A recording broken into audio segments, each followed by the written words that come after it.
Bulldozer, poster और एक criminal case.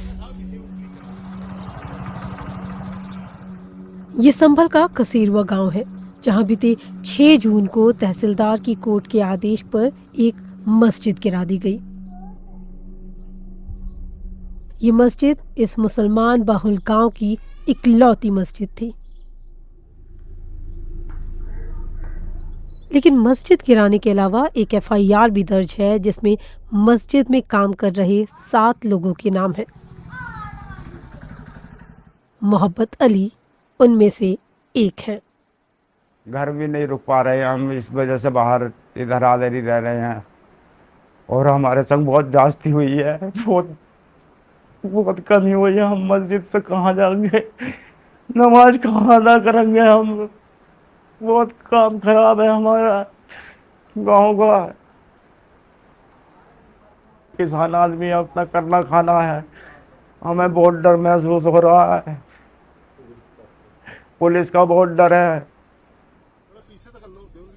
Police के मुताबिक मस्जिद में आई लव मोहम्मद के पोस्टर और एक हरे रंग का झंडा मिला है और इसे लेकर एक केस दर्ज किया गया है, जिसमें भारतीय न्याय संहिता का सेक्शन 353 सब सेक्शन 2 लगाया गया है, जो एक आपराधिक धारा है और जानबूझकर किसी धर्म या जाति के बारे में गलत अफवाह फैलाने से जुड़ी है। इस गांव के लोगों के लिए ये समझ पाना मुश्किल है कि मस्जिद गिराने के बाद अब ये केस क्यों किया गया है। हमारी मस्जिद आई, हमारा केस तैयार करने तैयार है। क्या पता क्या गलत है, वो अल्लाह का नाम या भगवान का नाम न लेते किसी का। हमारे तो वो प्यारे नबी है जो हम उन्हें याद करने हैं, और तुम दुनिया भर के लगे लगा काम है, तुम फांसना चाह रहे हो। लेकिन मोहब्बत अली और अफसरी की तरह हर कोई इस गांव में खुलकर अपनी बात रखने को तैयार नहीं है। नन्हे, जिनका नाम एफआईआर में दर्ज है, हमारी तमाम कोशिशों के बाद भी वो खुलकर हमसे बात नहीं करते। डर सा महसूस होया, अजीब सा लग रहा। अब जो भी है सही है। सही है। और क्या सरकार के आगे क्या चीज़ है बताओ।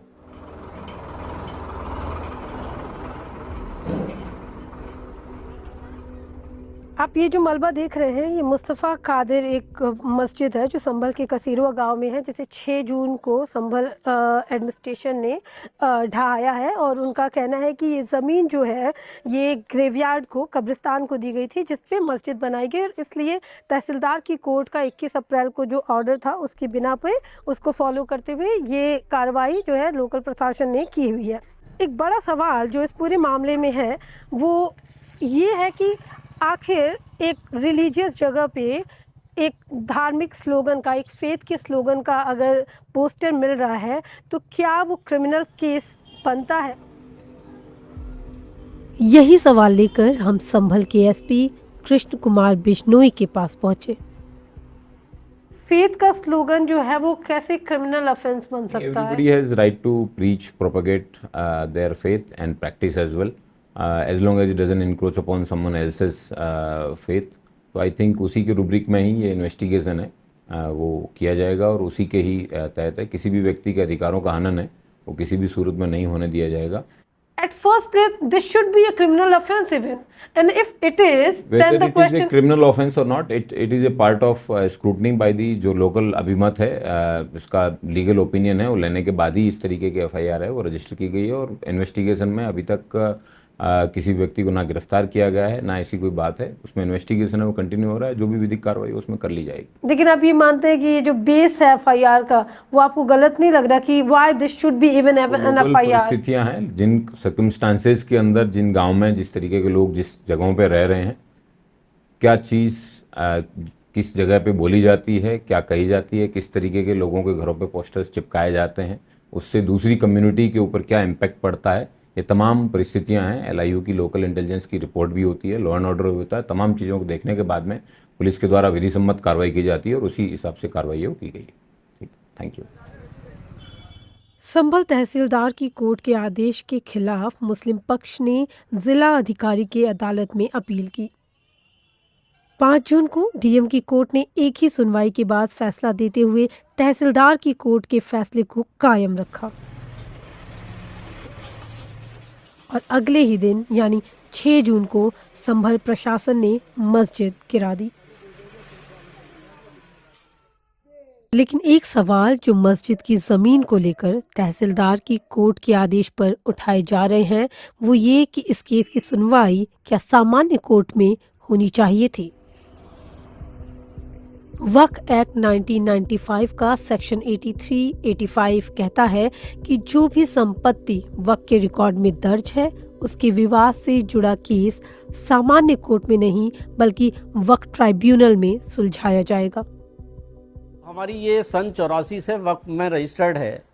सन 84 में वक्फ में रजिस्टर्ड सरकार द्वारा की गई है और वो उन्होंने सरकार ने ही वक्फ में दर्ज कराई गई।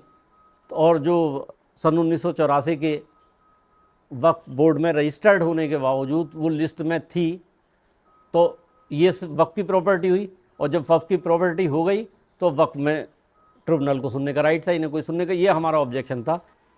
कासिम का ये भी आरोप है कि कोर्ट में उनकी दलील नहीं सुनी गई। तहसीलदार महोदय ने तारीख वाले दिन जवाब लेने से मना कर दिया था और बिना उनका जवाब लिए ये मुकदमा एक्स पार्टी तौर पर डिसाइड कर दिया गया था। हमने ये सवाल संभल के जिलाधिकारी अंकित खंडेलवाल से पूछा।